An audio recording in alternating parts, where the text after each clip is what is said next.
Hello and welcome to another episode of the SNS Cricket Diaries podcast. I hope you are all doing very well.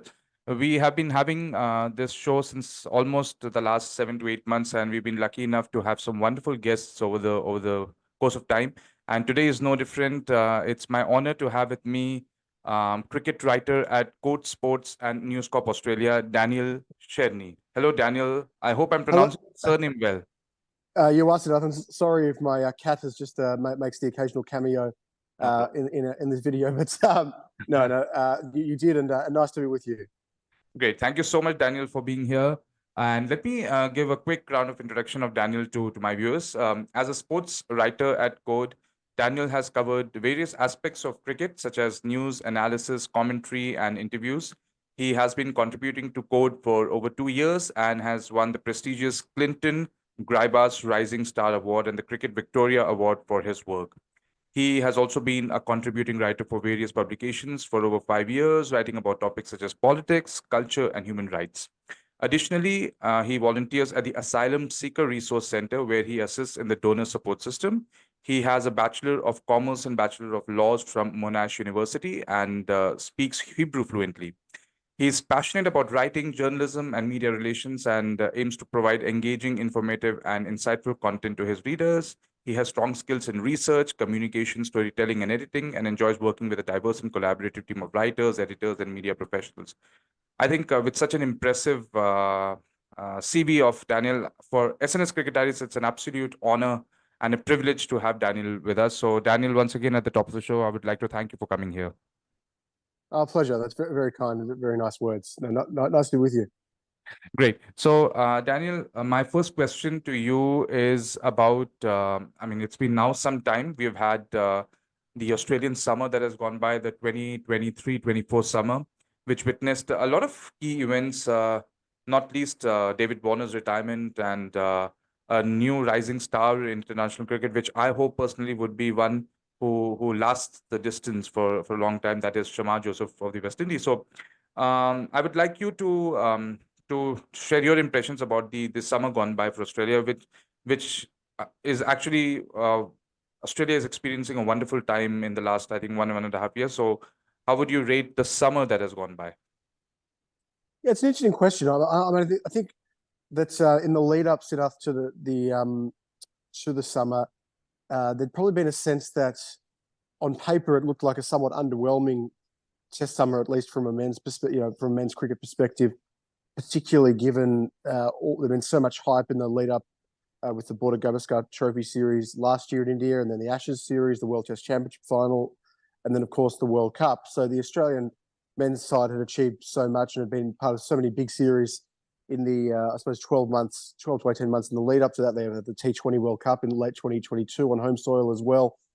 So I think when I suppose the Australian sporting public and cricket public saw that it was Pakistan and the West Indies coming, there was probably relatively underwhelming excitement or feeling towards it. Not being two of the sort of certainly in recent times the more high profile opponents. Obviously, there's a lot of history with both of those nations, in particular the West Indies in Australia, but I don't think there were hugely high hopes. And then especially when Pakistan came in without Naseem Shah and with quite an unheralded attack, there was even more reason to wonder whether Pakistan would be overly competitive. And a big storyline was going to be around David Warner's I suppose farewell Test series, even though obviously it's been a bit of a staged farewell with his one day and T20 cricket, and the T20 World Cup will be seemingly his last involvement for Australia in international cricket.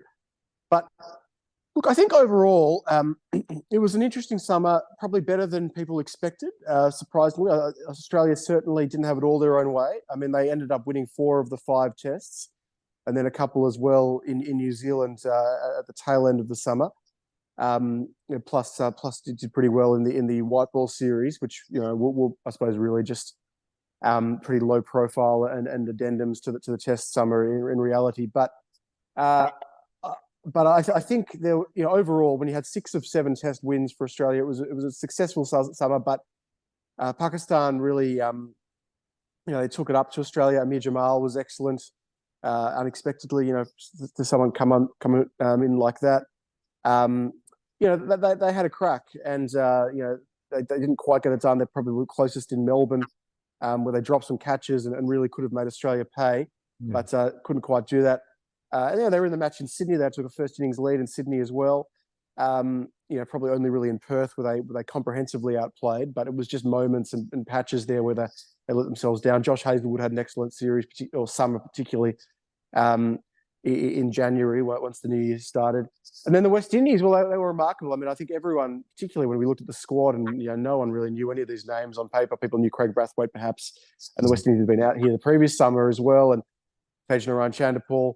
But this is not they were missing several players who would prefer the ILT20 over playing Test cricket for the West Indies, and yet they were very competitive. Their batting let them down in Adelaide, but they were very competitive with the ball, and at least took Australia to a fourth innings, albeit just. And then Brisbane was remarkable. I mean, one of the more astonishing Test matches certainly I've seen live, I think, in recent memory. I mean, the West Indies were such rank outsiders, and then clearly it was they had some handy contributions from a few players, but clearly, as you touched on the back of Shamar Joseph and his Herculean feats in his debut series, and the way he particularly overcoming that foot injury that he had late on day 3 after he was yorked by Mitchell Starc, and it looked very uncomfortable. And then he come back on the following day and ended up running through Australia and taking 7 wickets and securing a very rare win for the West Indies. Their first against Australia in Test cricket for more than 2 decades, and the first in Australia in 27 years. So,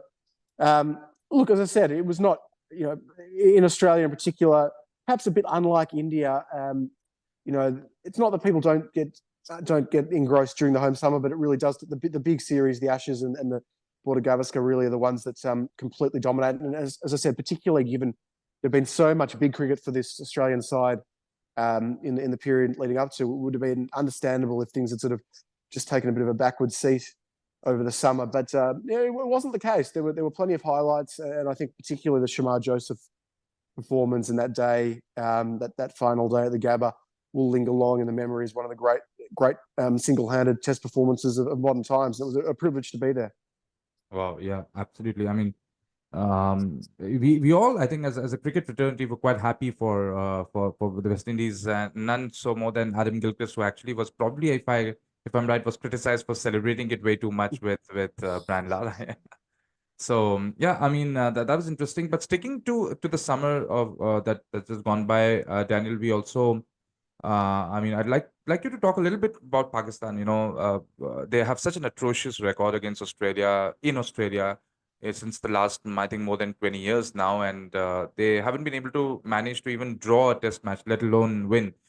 So what is it, Daniel, in your experience of watching them over the years when they've toured down under? What is it that happens to them when they face Australia in Australia? Because no other team, I mean, including even the West Indies, even before this series, they actually drew, I think, if I remember, in 2009, they drew 1 Test match. So it's not like they've been whitewashed every time that they've traveled to Australia. But Pakistan, for some reason, in spite of having a much better, stronger Test team than the West Indies in the last 20, 25 years, they've just not been able to match up to the Australians, or at least, I mean, they've been able to match up, but they've not been able to even draw a Test match. So where do you point the difference in that?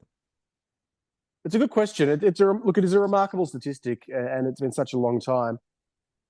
Look, I suppose I would start by saying that Australia, whilst you're right, Pakistan's record is probably as bad as anyone's from a pure win-loss perspective.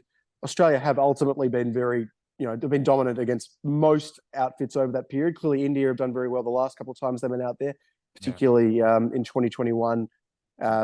Given the weekend side they had, that was just an epic series. England have really it's been pretty similar for England, with the exception of that one series in 10-11, when obviously they did very well. But most of the time they've been very poor too. Sri Lanka have a pretty poor record out here.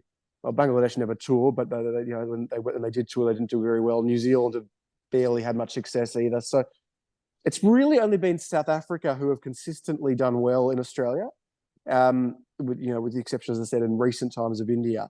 So, Pakistan are not this incredible outlier, I think. Having said that, you're right. It is sort of a little bit worse than the other teams. Look, I think with Pakistan, it's not that they haven't been in some of these tests. They have had their chances. I look, you stretch back that period, it's in my lifetime and certainly my living memory, and think back to sort of the 99-2000 test in Hobart, where they were really in the game and then just let it slip on the back of a fantastic performance from Justin Langer and Adam Gilchrist, who you touched on earlier. Then look, in 4-5, they were pretty badly beaten. 9-10, they were in the game against Sydney. They really should have won that test in Sydney and let that slip. Again, it was Mike Hussey and Peter Siddle who got Australia out of jail with the bat, and then Nathan Horrocks actually ran through them with the ball. Now, I mean, there is always that. Look, that was at an interesting time in Pakistani cricket. That's not long before what happened with the spot fixing saga. So I think there are always, that whole period of Pakistani cricket is a touch murky. But nonetheless, the one that got away, and Muhammad Amir dropped a catch, I think, in the bound in the deep, I think, to drop Ricky Ponting on Nort, I'm pretty sure, in Hobart, and he made a double century. So, and then I'm just trying to think through, like 15, 16, they were, so 16, 17, beg your pardon, they were quite competitive around Australia, quite close at the Gabba. And 1920, when they almost chased down a big target in the day-night test. 1920, they were well beaten. That was when David Warner made his triple century. And then this last one, as I said, they were in the game, certainly in Melbourne and in Sydney as well. So, look, when I compare them perhaps to, say, some other sides, like, say, England, who really in a lot of these tests haven't been in it at all, or Sri Lanka probably haven't really taken it up to Australia very often in Australia. Pakistan have had their moments. Look, I think, and it was certainly a theme in this recent series, even with their captain Shan Masood, they dropped a lot of, they dropped some really easy catches. There were quite a few across the series. Mitch Marsh got a couple of lives at critical junctures, particularly in Melbourne. And I think, look, with Pakistan over the years, catching has been an issue. I think, as I touched on the Amir one back in 2000, that must have been early 2010 at Hobart, and there have been others. Look, I think otherwise, clearly Pakistan have had plenty of good fast bowlers over that period. It's probably been more their ability to face Australian fast bowlers just struggled. And I think the other thing is finger spin has not been historically done. Has always been a challenge for many teams, but particularly South Asian teams who come over here, and the finger spin just doesn't necessarily challenge in Australian conditions, where you probably need someone who gets a bit more bounce, or really gives it a big rip as a wrist spinner. So I think across the board, although Pakistan have had the odd good wrist spinner in that period, they just have never really done much out here. So there are myriad factors, but look, most of all, I think it's probably just it's been a bit of a talent differential. I think the fact that Australia, that it's always hard against that extra bounce in Australia, particularly with some great bowlers across that period, even including this summer with Hazlewood, Starc and Cummins. And it's those key moments, not taking advantage of the key moments, because, as I said, I probably touched on 4 or 5 tests in that period. Clearly, Australia have been dominant, but there've probably been 4 or 5 tests where you think Pakistan would have pinched 1 or 2, and incredibly, they haven't pinched any. Yeah, and on a similar note about New Zealand, before the Test series against New Zealand started, there was a lot of hope that probably this could be the time when the Kiwis would finally win a Test series after so many years. I think the stats were out that they hadn't won a Test match against Australia in New Zealand since '92 or something like that.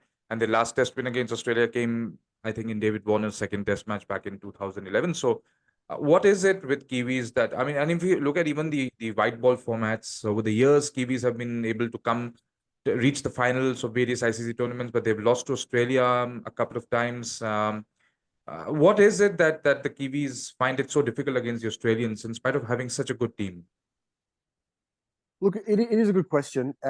It's funny, heading into this most recent series, I thought New Zealand will probably, and while Australia's probably not absolutely their best either, I thought New Zealand were probably a little bit past their peak, of that World Test Championship winning side from 2021.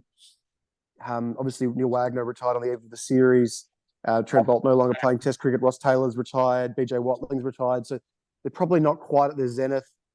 Kane Williamson, still, probably a little bit past his peak as well. And obviously he's had a lot of injuries, particularly the knee. So I think, maybe if New Zealand had got Australia 2 or 3 years earlier, they might have been a slightly better chance when Australia was a touch more vulnerable. But when you look more, in that test series, New Zealand were very much in it and really let it slip, particularly in Christchurch. Wellington, Yes. they were pretty well outplayed over the journey, although, they let Cameron Green and Josh Hazlewood put on more than 100 on the morning of day 2. So again, it's just these little moments. You just give Australia seem to manage to extricate themselves from these situations against a lot of opposition, but particularly in this instance, New Zealand. Look, historically, I don't know. I think it was Daryl Mitchell who made, I think it was on SEN New Zealand, with one of the radio stations over there, in the aftermath of that second test when they really they let it slip, and Mitch Marsh was dropped again, and Alex Carey batted very well to make that 98 not out and win Australia the test. Mm. And I think there was some comments from Daryl Mitchell. I can't remember the specific words they used, but it was something along the lines of, they were happy enough to have just played the way they played and performed. And I know there was a lot of frustration, and even though they didn't win, they played the right brand of cricket, and they were sort of seeking to inspire, a little bit like Bazball and some of the words out of England in the England camp. And I think, and I know there was some real frustrations from some of the New Zealand greats like Jeremy Coney in the commentary box in the aftermath.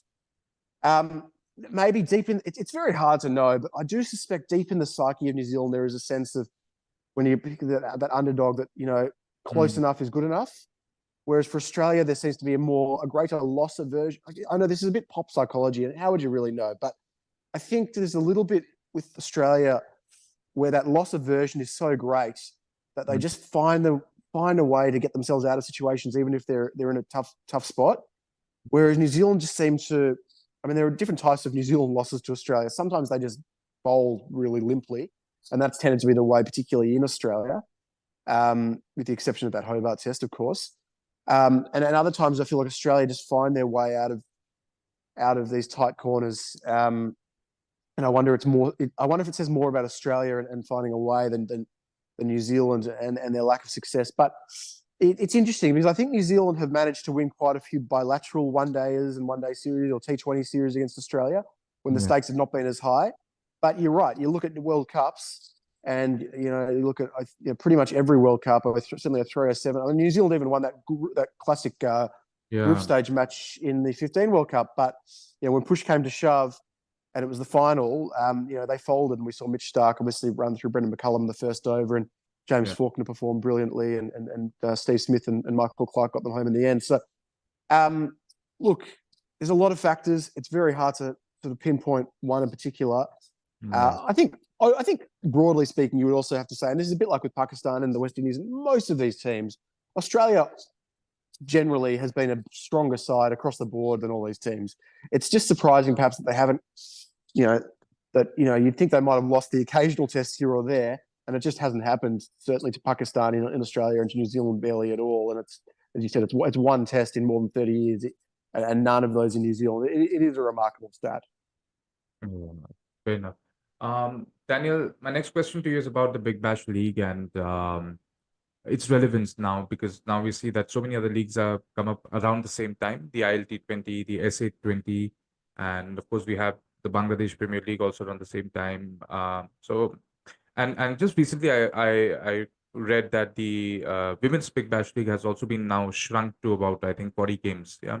And even the Men's Big Bash League a few years ago was shrunk as well, owing to various factors. How do you see the relevance of Big Bash amidst all these other leagues that have come up?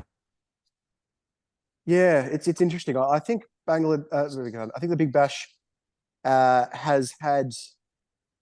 It's funny. The Big Bash was this sort of rollicking, roaring success in its early seasons, and then it's probably the high watermark of the Big Bash was at the MCG. There was this match between the Stars and the Renegades, the Melbourne Derby, and they had more than 80,000. I think it was the 2nd of January 2016, first week of January 2016.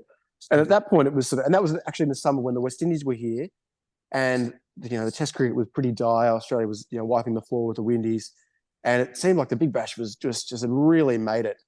And then over the ensuing, but because of that, there was this urgency to grow and to try to expand, and that's understandable, and they're well within their rights, and there's a bigger TV rights deal, and they made this full home and away season, each team playing each other twice during the regular season, plus finals, but it just didn't quite there just wasn't quite the appetite at that level. And there have been various factors, and you're right, the top leagues, in the leagues in other countries, I think have certainly been a part, and it is more competitive. And it's been a struggle to get the best international players here, certainly for the full season. We saw a lot of the better overseas players leaving for, say, the ILT20 or the South African League, towards the back end. And it'll be interesting to see what happens, because there is some talk that the ILT20 may move to a November start now. Okay. But I think the biggest issue overall with the Big Bash, there have been probably two big issues for mine. One has been, and this is where the Big Bash differs pretty much exclusively to the rest of the franchise leagues around the world, or certainly those that are run by test-playing nations. You don't get the best Australian players playing throughout the Big Bash League. You don't get the test stars because it overlaps with the test summer. And I think and they have tried to clear out the back half of January, and they have done so for next season. It was harder the season just gone because the test summer was later because of the World Cup. So, which meant that you didn't get the best test players playing for much of it. But, or the best, the test players for much of it at all. Like Nathan Lyon, for instance, signed with the Melbourne Renegades, didn't play a single game. So I think that's a huge factor. And I think one thing about the Australian cricket psyche and the sporting psyche and the sort of the way the sporting calendar works here, which I'm not sure is fully appreciated elsewhere, is that whilst Australian, there is a love for cricket for sure, it's quite a narrow window in which people are actually willing to regularly go to cricket over the year. Crowds tend to be at their peak. There's this real engrossed nature and over the school holiday period, which sort of runs from just before Christmas, sort of mid to late December until sort of late January. But it's very hard to get people in droves to go to the cricket outside of that period. It's not that they won't watch to an extent on television. Certainly there's a big away test series with the men they will be watching on TV, but you just don't get the people coming through the gates in those sorts of numbers. So I remember that first season when they expanded the Big Bash League, the finals were played deep into February, and look, there were some okay crowds, but they were actually diminishing as the season got on, which is, it shouldn't be like that. You should be getting the best crowds for the finals, for the biggest matches. But people in Australia, it's a bit more, people just want to go because it's the summer and the school holidays, and it's a more casual sort of experience. Whereas, and they go because that's sort of the time of the year when people want to go to cricket. So it's just hard to get people through the gates consistently. So anyway, a very long-winded answer, but in short, they have trimmed it back, as you said, now to 10 games per season, 10 per season. And just in the last year or two, it seems to be on the upward trajectory. They had some really good crowds. I think one of the other things that have hurt, and I'm in Melbourne, and the Melbourne teams haven't done very well in recent years, which has hurt, particularly the Stars. When they were up and going, they would get consistently strong crowds. Perth have been very successful. That's been a really very partisan, patriotic state. There's a lot of there's real passion towards the local team there, and they've been managed to get consistently big crowds. They've been a very successful team as well. But I think it's heading in the right direction. But as I said, you've got to get the fixturing right, and then you've just got to make sure that the best Australian players are playing, because those are the ones who people aren't ultimately, with respect. No one's that concerned if you're not getting Rashid Khan or Majib or these guys, or Andre Russell. They're all nice. If you can get Joss Butler or whoever to the comp, it's all well and good. Quinton de Kock, great. But ultimately, the people who really the needle in Australia turns for Glenn Maxwell and for Steve Smith and for Pat Cummins, Mitchell Starc and Josh Hazlewood, Nathan Lyon, Mitch Marsh, Travis Head, these sorts of guys. They're the ones that we really need to be seeing playing regularly in the Big Bash League. And there have been several steps taken to try to maximise them playing in the BBL. Yeah, I think fair enough. I think more Australian international cricketers' involvement would go a long way in getting the league back to where it was earlier. Daniel, my next question to you is about the Australian cricket from 21st century. I would like you. It's a bit difficult to ask now, because it sort of covers now almost 24 years of this century. But your three best moments from the 21st century Australian cricket. Oh, there's look, I'm very lucky in Australian cricket. It's a huge field.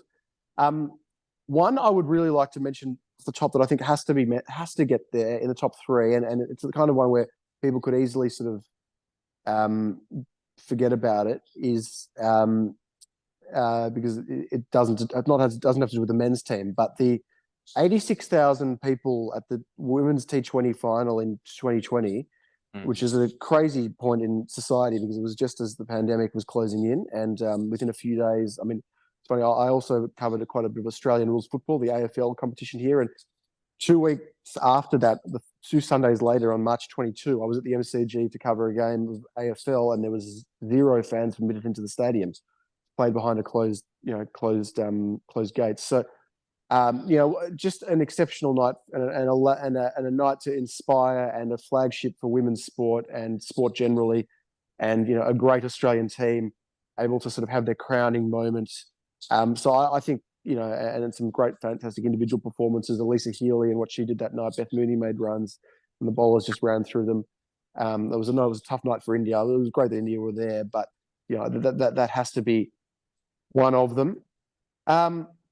Look, I'm increasingly of the view that the World Cup win last year, and I know there's a recency bias, and you're always it's always a bit of a trap to sort of go into the recent, the most recent thing, but to win a World Cup final in India in front of 92,000 people at a stadium named after the Prime Minister, when you got no fan support, and were massive underdogs. India had been the dominant team of the tournament. I think that has to be right up there. An astonishing performance, and a team that had been under the pump and had, they were pretty much out in their legs early in the tournament, and could have easily been. There were moments in that third game against Sri Lanka where they were in trouble, and it could have been 0-3, and that would have been just about it. But to come back, and then Travis, even in the final, they had nervous moments. So Travis Head's performance, and Pat Cummins. So that I think that has to be there. And then, as I said, there are so many. One more. Look, there's probably I probably should mention a men's test performance, and there are two in my mind that that spring to mind. I'll give an honourable mention to the. This won't be it, but I'll give an honourable mention to the series win in India in 2004, and to do that. That it was seen as the final frontier, and to go over there and win. And they were helped by the friendly pitch in Nagpur for sure, but that was exceptional. But I think the one that, and this sort of, it ties into what had happened the previous year or two, or previous season, I suppose, 18 months, in the 15 months beforehand. But the 06-07 Ashes whitewash, I think was just, maybe because I was 16 at the time, it was probably almost the height of my cricketing fandom, but to do that after the 2005 series was so famous, and that England had finally won back the Ashes, and it was the last hurrah for these great players, particularly Warne and McGrath, and then to a lesser extent Langer, to come and do that, and just smash England 5-0, to win in Adelaide, having been in trouble, and to see Warne do what he did on the last day in Adelaide, and then I was very lucky to be at the MCG when Warne took his 700th Test wicket on Boxing Day, and that just, by that point the whole summer had become a pageant. They'd won the series already, and they ran through them, and I think it was more than 80,000 on all 3 days of that Test. Only lasted 3 days, so yeah, that series. I suppose if you had to tie into one moment, that 700th wicket, I think deserves mention as well. Maybe I'm biased because I was at all those. I was at all those 3 events: the 2020 final, the World Cup final in last year, and then of course the Warne 700th. But look, as I said, with Australian cricket, we're very lucky. There are so many great moments. I think it's one thing also for Australian fans is because the Australian men's team and the women's team as well, particularly the men's team, wins so often. People here can get complacent or take it for granted, and this almost we always don't celebrate the greatness of these Australian teams enough, because this feeling that in Australia, probably a bit like India, particularly at home, that you just win. There's just a sense that, particularly at home, Australia, there's just a widespread assumption that they will win, and they do almost always. So, but those are probably the three or four that spring to mind. Right, interesting. And you spoke about Shane Warne, so my next question is related to me. It's been now more than 2 years that the great man has passed away, which was a shock to the entire world, and because he had so much to offer, Daniel, in terms of commentary, in terms of masterclass sessions that we used to see on Sky Sports and even on Channel 9 as well. So, and later on Fox Cricket. So, how do you view Shane Warne's legacy in for future generation? Because it's funny, I compare him with Roger Federer in a way that Federer came from a country where I think neither before him nor after him, to some extent, I think Wawrinka, I think I don't know, remember his first name, but Stanislas Wawrinka. There's been no other Swiss player who has been able to sort of rise to the occasion. And in a way, the art of leg spin, which Shane Warne people say that he revived it. And I think during that time came Mushtaq Ahmed and Anil Kumble as well. But since his retirement, we haven't seen any bowler of promise in terms of leg spin come from Australia, at least in Test cricket. So how do you view Shane Warne, his legacy, and what all he did for world cricket? Oh, it's sort of hard to it's hard to do justice to Shane Warne's legacy, and particularly, as I said, lived my whole life in Melbourne, which is where he's from. He sort of lived in the Bayside, which is sort of not far from where I am. So, there's the connections there are quite strong, and he was just everything. I mean, he was as iconic a person in this country, in this city, as there have been. I mean, you could count only a handful of people who would sort of have the gravitas of Shane Warne. And you're right, he was sort of.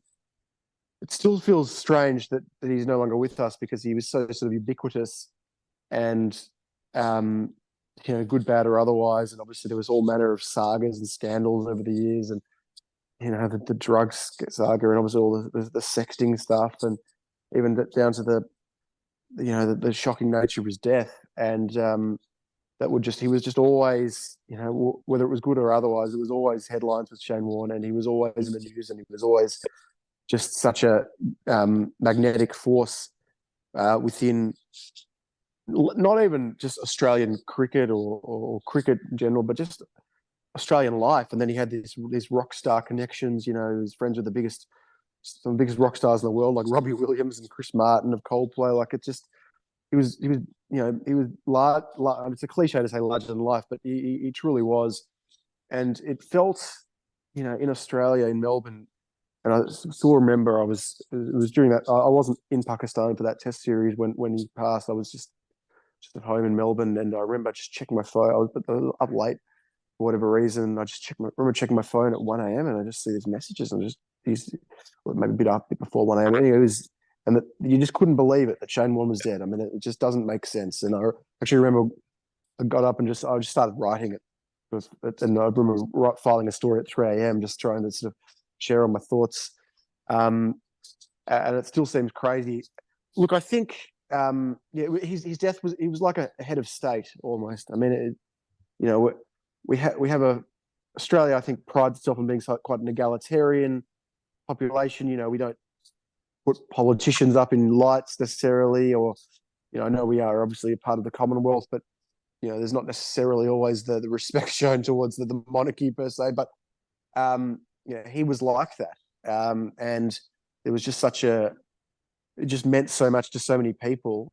And then from a cricket perspective, I mean, even today, just purely coincidentally, I was scrolling through Twitter, I think, and there was X, and there was or Instagram, I can't remember, one of the social media was showing a clip of one of his dismissals. And I mean, it is just so beautiful to watch. And there's so many parts of the Warne story that are probably underappreciated. I mean, the one thing with him is he was so strong physically. I mean, Mm. people obviously he was not, he was not particularly sort of svelte or sort of athletic, lithe athlete, but I think that people underestimated his sheer strength and upper body strength. Mm. And he had some an injury as a child, which I think then allowed him to sort of build his upper body strength and just that power through the shoulders, which allowed him obviously to get those incredible revolutions on the ball. And you just watch it now back, and there are obviously so many balls. Mm. Um, and I mean, trying to pick your favorite Shane Warne ball or spell is just it's like choosing your favorite child. I think I love to go back and watch his '99 World Cup and the semi-final in particular. Yeah. And just to remember where he'd come from, he'd been dropped. He'd had those injuries. He was dropped from the Test side. His career was at the crossroads. He'd had that sort of famous falling out with Steve Waugh, and Mm. then he comes in, and Australia's in trouble in that World Cup semi-final at Edgbaston. And he just goes on and just and he takes those first couple of wickets. What was it? Kirsten and Callis or Gibbs? I can't remember. Anyway, he got Gibbs, yeah, yeah. he got Gibbs, and he got a few of them out, Yeah. and just the sheer force of will, and you could see how his energy and how he was trying to rouse his teammates. Yeah. And it's still incredible to watch, and like I could watch it right now and put a smile on my face. So, there's so many of those moments, and then the way he came back from the drugs ban, and then he's still going strongly and played so strong, so amazing in that '05 Ashes series, and then right to the end. So, and then then we know he went to Rajasthan and won the first IPL. Mhm. So even then, and I think it was amazing coincidence that was the same weekend as Stuart McGill, who always lived in his shadow, and McGill was retiring from Test cricket that weekend. And Mm. even then, I remember in 2011 or so when he played his couple of years for the Big Bash, he talks through the dismissal on TV to get out Brendan McCullum. I Yeah. think it was in the game against the Brisbane Heat. So, look, it's impossible to do, as I said, to do in full justice. As to why there hasn't been another leg spinner like that. I mean, it's just so hard. I mean, he was just a freak, a unicorn. I mean, I know Stuart McGill had a great record too. Mm. And maybe in another era might have taken a lot more Test wickets, albeit he did bowl in more helpful conditions because it tended to be when Australia was playing two spinners. And look, Nathan Lyon. I mean, I think it says something about Lyon, and that we have judged Lyon so harshly over the years and has done so much, because Mm. obviously his record is never going to be Warnie's, but he's actually closing in on. He's not that far away from 700 wickets now, but and it's not beyond the realms that he could get there. But because of war, and it's a bit like Gilchrist is probably the same. That Mm. just anyone subsequent was held to this high standard, and there's this vacuum Mm. that's impossible to fill. And I think we saw that revolving door of spinners between Warne and Lyon, which really just highlighted how hard this is to do, and you couldn't just bring in someone to do it overnight. Even half as good a job was going to be very difficult. So, a remarkable legacy, and look, it's obviously tragic that he's no longer with us, but there is also, I don't want to take this to be taken the wrong way, but there is you can sort of take a little bit of solace in the fact that we didn't see Shane Warne grow old. Like, in our mind, he will always be young. Mm. And he will always be full of energy and just full of all the charm and the bluster that made him such a yes, at times a divisive, but ultimately such a loved and iconic figure. Yeah. I mean, a fascinating figure, and someone, I think, who wouldn't be afraid of calling a spade, and was not diplomatic, and which I think in this day and age, with so many such cricketers that we have, are dull and dour in the way they speak. So yeah, I mean, and that is not even talking about his exploits on the field. So that's the kind of a person he was. So Daniel, coming towards the end of this interview, and I'd like to end by asking you a question about the pace trio of Australian cricket. Mitchell Starc, Pat Cummins, and Josh Hazlewood, who have served the country so well for the last so many years, and being fast bowlers and being so fit. I think kudos to the Australian Cricket Board and their medical team to have kept them fit for so many years. So, how do you see the Australian pace attack moving forward? I know they're still pretty young.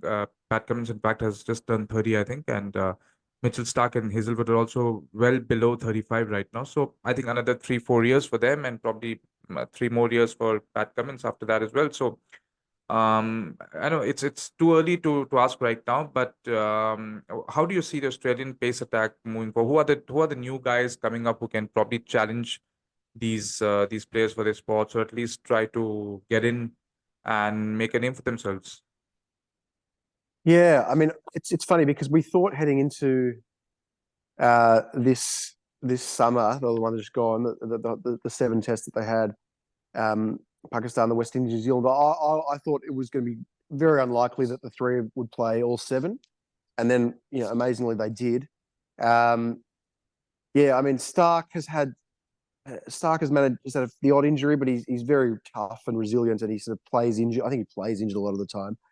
Hazelwood has had those repeat soft tissue injuries, and I thought at times he was looking like he might be on the way out, but he's found a way to get back, and he's been very resilient. And Cummins, for the most part, since obviously he had those injuries when he was younger, but he's been pretty resilient as well. So the three of them have all done very well, and they don't. There's certainly in Hazelwood's case and Cummins' case, there's no real signs of slowing down, and even Stark's still bowling very quick.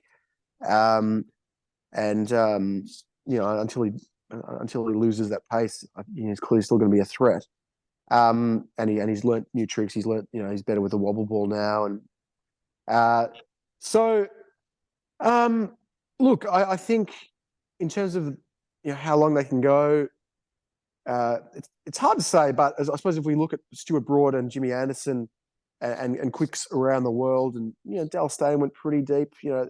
Guys, players do tend. We're seeing even Tim Southey. I mean, he has slowed down, but players do tend to bowl and play. And this is across, not even just you touched on Federer, but in tennis we're seeing Nadal, Djokovic, Federer, Serena Williams, and the like go very deep. Basketball is the same. LeBron, etc. Across most sports, athletes do tend to be playing longer with sports science improving. So it's hard to see a definitive finish line. I would think Stark's 34, so you look beyond sort of 36. It starts to get pretty tough, but you never know. Hazelwood's 33, so probably similar, and not quite as quick. So maybe has a few more tricks to play with, and Cummins, you hope he's still had 5-6 years to go. And then so Scott Boland obviously had been the one who would come into the frame. I mean, he's actually just turned 35 and is having some injury issues. So I'm a bit concerned as to whether that may have caught up with him a bit. Michael Neser is not as quick, but also 33 now, and so still around the mark. He did lose his Cricket Australia contract. In terms of the next generation, there was a lot of hype and remains a lot of hype around Lance Morris, who is very quick. He probably didn't show it quite. He's had he's had injury concerns, more the young fast bowler type injury concerns around his back, etc. He didn't quite show his best when they had a test series against when he played the one-day matches against the West Indies during February. But they have very high hopes for him. I think he's 25, 26 now. Jai Richardson has unfortunately had a lot of injuries as well. Still an excellent bowler at his best, but jury's out on whether he can string it together consistently. But they certainly will persist, and he's got a Cricket Australia contract for the next 12 months.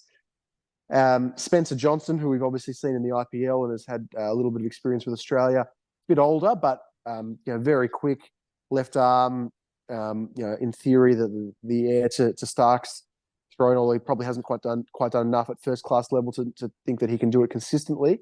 Xavier Bartlett is a bit slower, but is a very skillful bowler, and we saw that he did very well against the West Indies.